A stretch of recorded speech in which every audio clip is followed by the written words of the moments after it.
Olá, bem-vindos à Igreja no Mundo, o programa da Fundação AIS aqui na sua televisão. Sou o Paulo Wade e hoje vamos ter aqui um programa muito especial. Vamos contar com a presença em estúdio aqui da Catarina Martins, a diretora da AIS em Portugal. Olá, Catarina. Olá, Paulo. Um programa muito especial porque vamos ter dois grandes temas. Por um lado, vamos falar sobre o relatório sobre a perseguição aos cristãos no mundo, um documento da Fundação AIS que foi apresentado recentemente em Lisboa, e depois vamos também falar sobre a campanha da Fundação AIS deste Natal, em que se defende e se apoia o regresso dos cristãos às suas casas na planície de Nínive, no Iraque, onde foram expulsos pelos jihadistas em agosto de 2014. Para já vamos então centrar a nossa atenção no relatório sobre a perseguição aos cristãos e proponho que vejamos um pequeno filme que nos apresenta, em traços gerais, este documento. Vamos ver.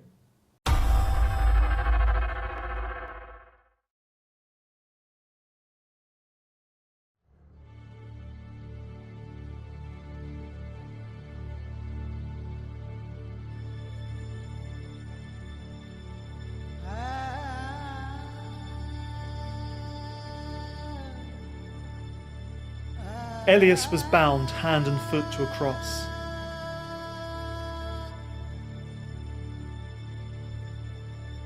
He was one of the Christians living in Raqqa, Syria, when it was seized by the extremist group known as Daesh or ISIS.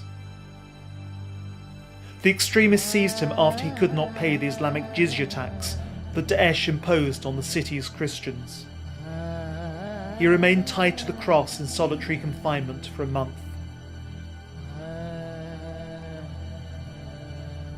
And then things got worse. Daesh told him that his throat would be slit. Persecution Forgotten examines the oppression of Christians between mid-2015 and mid-2017, focusing on 13 countries which are essential for any understanding of the trends in Christian persecution today.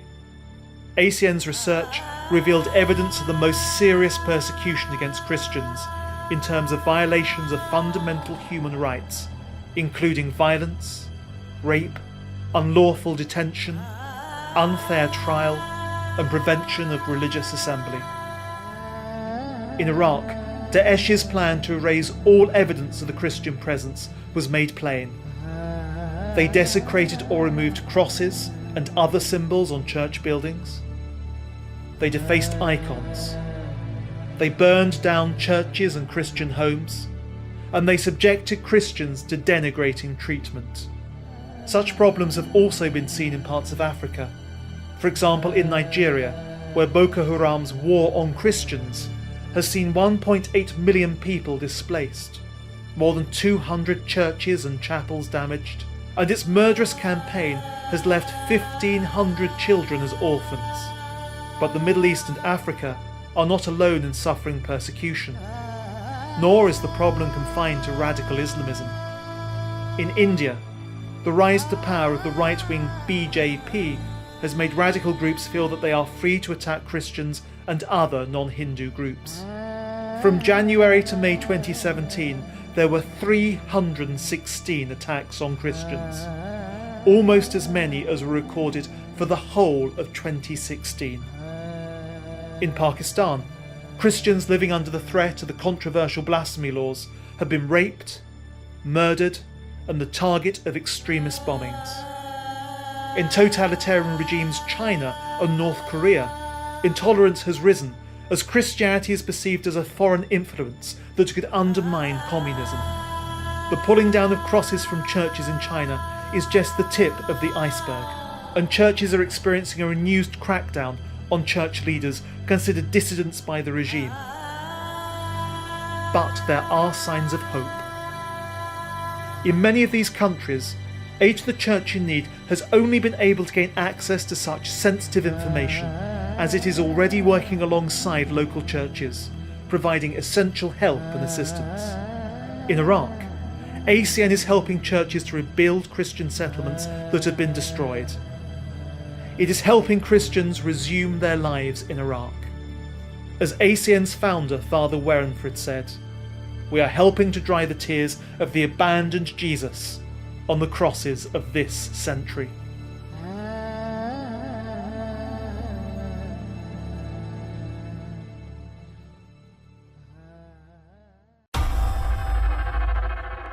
Depois temos visto este pequeno filme que nos introduziu, digamos, em síntese, sobre os elementos essenciais deste relatório sobre a perseguição aos cristãos no mundo.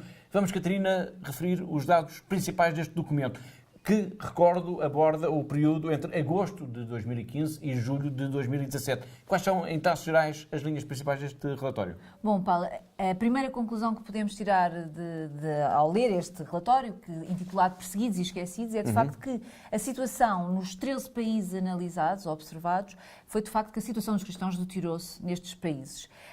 E falamos de situações em que é o próprio cristianismo, em alguns países, que está em causa. E quando falamos disto, falamos de países muito em concreto, como é o caso da Síria e do Iraque. Também damos alguns exemplos em que é o Estado o próprio agressor, é o próprio Estado que persegue as comunidades. E aí temos o caso, e estamos a falar muito concretamente, da China e da Coreia do Norte.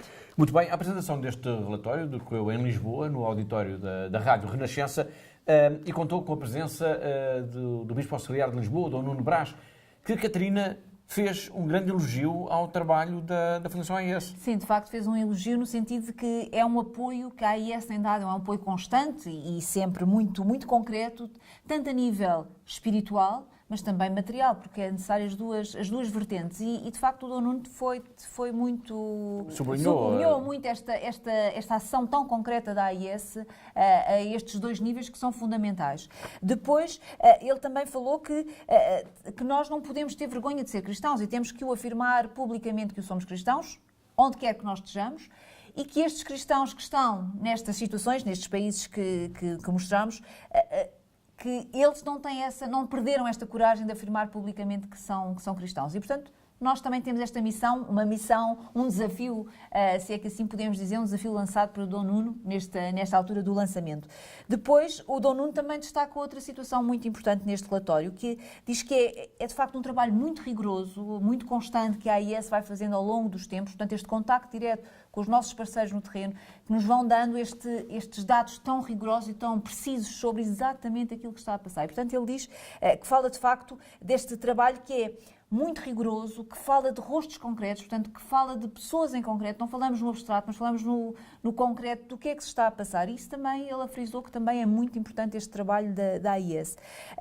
E depois ele falou também que a AIS, por todo este trabalho extraordinário, desta compilação de dados, dar voz a estas pessoas que não têm voz, que estão a ser perseguidas, é de facto um trabalho extraordinário e deu-nos os parabéns também por este trabalho que temos vindo a desenvolver ao longo dos anos. Muito bem, nós temos uma pequena entrevista que fizemos com Dom Nuno Brás, o Bispo Auxiliar do Patriarcado de Lisboa, que apresentou este relatório Perseguidos e Esquecidos da Fundação AIS sobre a perseguição aos cristãos no mundo. Uma entrevista em que Dom Nuno Brás falou também do caso concreto, ainda há pouco aqui falámos da China como um país em que, enquanto há uma perseguição do próprio Estado aos cristãos, Dom Nuno Brás também falou deste caso da China, salientando que há muitos países na Europa, incluindo Portugal, por exemplo, que, apesar de saberem, de terem conhecimento de que a China é um país que não respeita os direitos humanos, que persegue os cristãos, nomeadamente, mas, apesar de tudo isso, não se importam de ter encontros e relações económicas com esse país. Vamos ver esta entrevista com Dom Nuno Brás. Este relatório que acabou de apresentar fala da perseguição aos cristãos e o Dom Nuno Brás salientou aqui também várias questões que são profundamente importantes. Uma delas tem a ver com o Ocidente e tem a ver também com, digamos, alguma aburguesamento que os cristãos têm na Europa face a esta questão. Porquê é que existe esse silêncio na Europa, digamos, ou esse aparente desconhecimento em relação à questão da perseguição aos cristãos que é tão cruel? Bem, em primeiro lugar, existirão muitas razões, mas eu diria assim apontaria algumas assim, muito rapidamente. Em primeiro lugar, porque nós achamos que todos estão como nós, não é? E, portanto, esta tendência a esquecer situações no mundo em que, de facto, não existe liberdade religiosa. Portanto, achamos que, assim como a liberdade religiosa é para nós uma coisa tão normal, achamos que nos outros lados também é assim normal. não é verdade, não é? Depois também porque amolecemos na nossa fé, não é? Ou seja, esta dimensão de uma profissão de fé pública e ousada, perdemos-la porque, como achamos que todos são cristãos, o que não é verdade sequer aqui, mas como achamos que todos são cristãos, deixamos de nos preocupar com esta proclamação do Evangelho assim de uma forma pública e ousada.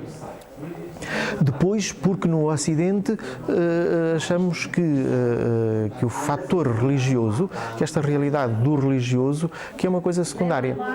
Ou seja, no fundo, damos muita importância, e bem, àquilo que é a liberdade de imprensa.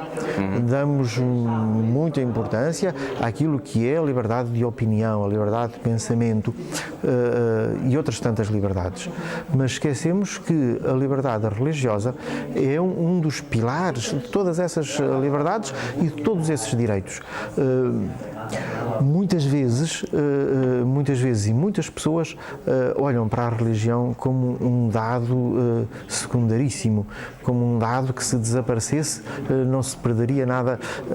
Bom, eu creio que a história se encarregou de mostrar que essas pessoas não têm razão, que esses teóricos do desaparecimento do fator religioso não têm razão.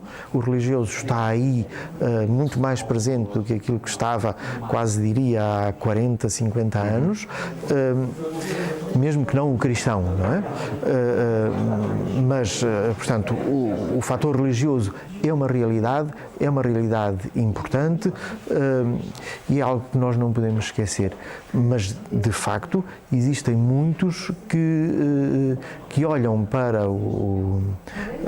este dado religioso como uma coisa secundária e, portanto, como uma coisa que se pode esquecer. E, no entanto, há no mundo milhares e milhares de pessoas, de cristãos, que sofrem na pele, diretamente, todos os dias, diretamente, exatamente. Por causa da sua fé. Que existem mártires todos os dias, não é? Existem mártires todos os dias. Isso ou seja, não podemos deixar de agradecer a Deus o testemunho desses mártires, mas não podemos deixar também de os acompanhar e de estar com eles, na nossa oração e de estar com eles também na nossa ajuda material e na nossa partilha. E de erguer também a nossa voz em sua defesa. E de erguer a nossa voz em sua defesa, claro. Nós cristãos, de uma forma muito particular, nós cristãos em Portugal, que somos a maioria, não podemos deixar de erguer publicamente a nossa voz, pedindo aos nossos governantes, pedindo àqueles que nos representam, para defenderem também tão simplesmente esta realidade da liberdade religiosa em todas as partes do mundo. O Dom Nuno Brás salientou, deu o exemplo na sua apresentação deste relatório, do caso, por exemplo, da China, que tem tantos interesses económicos em Portugal e que há umas boas relações políticas, digamos, entre os dois Estados, e, no entanto, é um dos Estados onde se atropelam mais os direitos humanos e não há nenhuma reação quase por parte das autoridades portuguesas. Podemos falar aqui em hipocrisia, de alguma maneira? Podemos dizer que é o fator económico que prevalece, não é? Sufoca o resto. É verdade que os nossos governos de vez em quando falam da defesa dos direitos humanos na China, mas é verdade também que quando falam dos direitos humanos se esquecem da liberdade religiosa, não é? O que não deixa de ser estranho. Claro. E isso compete a nós cristãos colocar a questão da liberdade religiosa, digamos, no primeiro ponto da discussão pública. Exatamente. E, portanto, dizer, mas porquê é que o governo chinês, por exemplo, não abre as portas aos missionários, não abre as portas deixando que os cristãos de lá professem publicamente e de uma forma livre a sua fé? Porquê? Não é? Em alguns casos, permitam-me, são as próprias autoridades chinesas que, em alguns estados, não são em todos, mas em alguns estados, que fazem mesmo uma perseguição direta, por exemplo, derrubando cruzes, portanto, todos os símbolos exteriores das igrejas, perseguindo os membros da chamada Igreja Clandestina, que é fiel ao Papa e ao Vaticano, não é? Sim, nós não podemos deixar de ter esperanças. Eu creio que há um caminho que já foi, há um caminho muito positivo que foi percorrido e, portanto, não podemos, e que está a ser percorrido, não podemos deixar de ter esperança e, portanto, não podemos deixar de ter no horizonte horizonte, de facto, esta liberdade religiosa também na China, e creio que, mas no entretanto não podemos esquecer isso, não podemos esquecer os cristãos que são perseguidos e de os ajudar com a nossa voz e com os nossos gritos e com a nossa denúncia, não é? E aqui sobressai também o trabalho da Fundação AIS. E aqui sobressaem todos estes casos concretos, não é? A mim toca-me sempre muito os casos concretos, porque, enfim, as estatísticas são muito rigorosas, obviamente, mas são estatísticas. Os casos concretos são rostos de pessoas muito concretas, não é? E neste sentido a Fundação AIS, mais do que ajudar em projetos globais, não é? Ajuda projetos para pessoas concretas e para comunidades muito concretas. E nesse aspecto tem uma ação muito meritória e louvável. Podemos dizer que o Dom Nuno Braz é entre aspas, um fã da Fundação AIS. Absolutamente sim. Obrigadíssimo.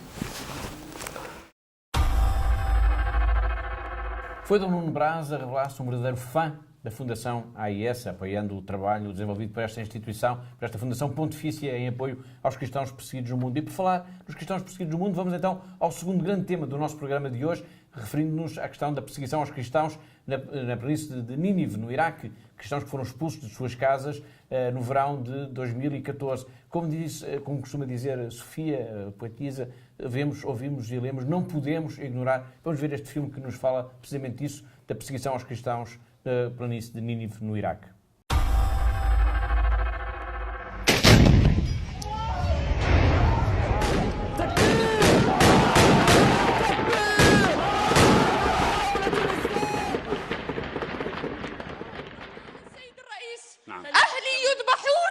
أهلي يذبحون كما ذبح كل العراقيين. ذبح الشيعة والسنة والمسيحيين والتركمان والشبك. 72 حملة إبادة جماعية على اليزيديين، والآن تكرر في قرن 21. نساؤنا تسبى كجاريات وتباع في سوق الرق. انقذونا انقذونا، باسم الإنسانية أن تنقذونا. I think the biggest disease in our society is the people doesn't have immunity. Everything becomes normal. Slaughtering people, cutting the heads of people. The first time shocked, but the third time becomes normal. Kill Christians, they destroy their properties, they drive them out from their ancestral homes. They ask some to convert to Islam, and those who refuse to convert either killed or sometimes driven away from their ancestral home. La protection de la dignité du droit est sortie quand même fondée sur ce qui est venu dans la Bible. Il y a quelque chose de très profond qui est cette vie chrétienne incompréhensible à tous. When we face this challenge, we have to think really what's important in life. It's not just belonging and positions. It's who you are, a dignified Christian. That's most important. This is the time to stand firm, to be courageous, and to profess our faith with more commitment and zeal than we have done in the past. Nobody denied Jesus. A girl of 7 years, she said, I'll never deny Jesus. Never. Quand je les voyais dans cette possibilité de questionnement, pourquoi eux, et dans la possibilité de croire que voilà, les saints sont là, c'est des martyrs. Afraid, yes, Daesh is just 40 kilometers from where I live. But even if they will come, now I am ready. But to see that by being attacked the way in which we are doing, they are all indications and pointers to the fact that we are living the faith and doing our best to live the faith, and it is on account of that the church is being attacked. La souffrance a à faire avec la mission chrétienne, et je voudrais bien que tous les chrétiens se sentent que leur souffrance ne va pas être considérée comme rien. And also what I admire is being a Catholic. Being a Catholic is really giving us the strength that when we know that so many Catholics and true Christians are praying for us, supporting us. Humanity, all humanity is sinner, responsible of what happening to those innocent children, innocent people. We must help. رجاء اخوان انقذونا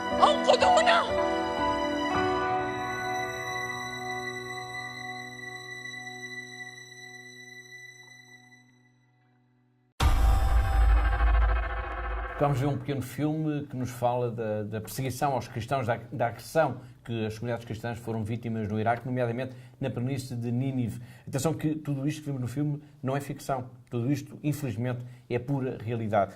Catarina, se os cristãos não regressarem às suas casas, podemos falar do desaparecimento da comunidade cristã nesta região do mundo. Estamos a falar de uma comunidade, numa presença cristã numa terra bíblica. Exatamente, Paulo, e de facto é verdade, e é tão terrível e ao mesmo tempo aumenta também esta nossa responsabilidade que nos obriga a fazer alguma coisa para contrariar este possível desaparecimento dos cristãos desta zona. Portanto, nós temos neste momento este trabalho entre mãos, esta obrigação de ajudar esta comunidade cristã a voltar. Não nos podemos esquecer, o Paulo já frisou aqui, de que esta comunidade cristã foi expulsa das suas casas no verão de 2014 pelo autoproclamado Estado Islâmico, portanto, com a ocupação das suas terras bíblicas, das suas terras de sempre que pertenceram às suas comunidades, à comunidade cristã. Portanto, os jihadistas obrigaram-nos a sair, tiveram que deixar tudo para trás, saíram sem absolutamente nada e ao longo destes anos têm vivido com a ajuda, dependentes das ajudas das instituições, como a ajuda à Igreja que sofre. E, de facto, nós neste momento nós não podemos falhar nesta missão, Paulo, porque, como dizíamos aqui, e referindo à primeira parte do nosso programa relativamente ao relatório de perseguidos e esquecidos, se nós não fizermos nada agora, se falharmos nesta missão, nós estamos neste momento a ser responsáveis também pelo desaparecimento desta comunidade nesta planície do Nínive, esta planície que é historicamente, biblicamente cristã. E para que isso não aconteça, os cristãos são chamados a agir. Aliás, o propósito desta campanha de Natal da Fundação AIS tem a ver exatamente com isso, que é ajudar os cristãos a poderem regressar às suas casas, a reconstruir as suas vidas.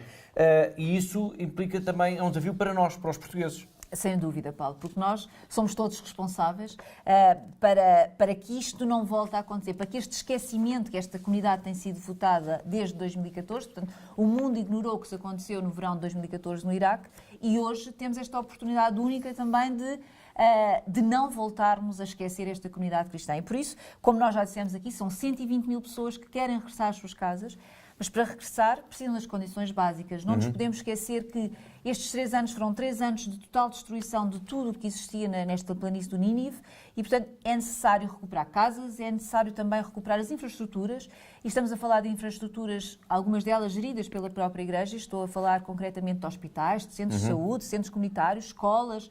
Portanto, tudo isto é necessário recuperar e tudo isto temos nós agora esta grande oportunidade nas nossas mãos de ajudar esta comunidade que possa regressar, que possa ter esperança de poder recomeçar as suas vidas no local, nas zonas que desde sempre os seus antepassados estiveram e, portanto, temos neste momento esta grande responsabilidade, juntamente com os nossos telespectadores, de ajudar esta comunidade cristã a regressar e a refazer a sua vida. Muito bem, eu tenho a certeza que muitos dos nossos telespectadores estarão agora a perguntar-se, ok, eu quero ajudar, mas como é que eu posso ajudar? Catarina, como é que é possível ajudar estes cristãos, estas famílias, esta comunidade cristã a regressar às suas casas? Bom, Paulo, há muitas formas de nós ajudarmos e temos é que ter esta vontade. Essencialmente é isto que esta campanha fala. Portanto, nós já falámos aqui destes 120 mil cristãos que querem regressar. Este projeto, pela sua grandiosidade, já foi comparado ao Plano Marshall, portanto, o plano que ajudou na recuperação e na reconstrução da Europa após a Segunda Guerra Mundial. E, portanto, há muito para fazer, já falámos aqui das casas, das igrejas, dos conventos, dos centros, dos comunitários, portanto, há muito para fazer. Vamos a exemplos concretos? Vamos a exemplos concretos, porque é de facto o mais importante. E a Antes de começar de como ajudar nesta reconstrução, vamos falar de uma situação que, apesar destas pessoas estarem a viver neste momento e estarem neste regresso às suas casas, é preciso continuar a ajudar a alimentação, na alimentação destas pessoas. E por isso a AIS continua a alimentar estas famílias diariamente para que possam sobreviver. E por isso uma ajuda muito concreta é, com 30 euros por mês, é possível dar um cabaz alimentar que ele vai alimentar uma família durante um mês. Portanto, 30 euros um mês, uma família. Exatamente. Alimentos. Pronto. Depois, temos outra ajuda muito concreta, e como estamos a falar aqui da recuperação, da reconstrução destas casas, temos uma ajuda muito concreta. Com 90 euros é possível adquirir 2 latas grandes de tintas que vão ajudar esta comunidade a apagar todas as frases, todos os símbolos, portanto, os insultos. Os insultos que os jihadistas foram escrevendo ao longo destes tempos, e não nos podemos esquecer que no verão de 2014 os jihadistas escreveram, identificaram cada casa de cada cristão, identificaram com um símbolo, portanto é preciso apagar estas marcas da violência. barbaridade. Portanto, é preciso então apagar. Portanto, é preciso tinta. E com 90 euros conseguimos dar 2 grandes latas de tintas que vão ajudar a apagar estes sinais visíveis diariamente aos olhos desta comunidade cristã. Portanto, é outra forma muito simples de ajudar. Para além disso, e como falamos também da reconstrução, estamos a falar, é necessário adquirir portas, é necessário adquirir janelas, portanto, tudo o que nós podemos pensar que é necessário para ter uma casa com o mínimo de condições, e não estamos a falar de luxo, é apenas o mínimo essencial para que as pessoas possam voltar, é preciso ajudar em todas estas frentes. E, portanto, cada um de nós, se não for possível nós darmos os 30 euros para ajudar ao cabaz alimentar, mas podemos juntar com o nosso amigo, com o nosso vizinho, com o nosso familiar, e juntos podemos fazer de facto a diferença e ajudar esta comunidade cristã a poder voltar, a poder regressar às suas casas e, no fundo, dar esperança que amanhã podem começar a recuperar as suas vidas e recuperar este tempo perdido. Muito bem, muito obrigado. Fica aqui este grande desafio para este Natal, apoiar as comunidades cristãs que foram obrigadas a fugir de suas casas na Península de Nínive, no Iraque, nesse terrível verão de 2014, e que agora querem regressar a casa, querem legitimamente regressar às suas casas, refazer as suas vidas. Ajudá-los ou não ajudá-los fica agora na nossa consciência. Fica aqui também este desafio, é a campanha de Natal da Fundação AIS. Pode contactar-nos, deve contactar-nos, www.fundação-ais.pt ou o telefone 21 754 4004, 21 754 4004. E assim, com este desafio, que agora passo para todos os nossos telespectadores, para poderem transformar esta ideia em ajuda concreta, chegamos ao fim do nosso programa. Despeço-me com amizade. Até ao próximo programa, até à próxima semana, se Deus quiser.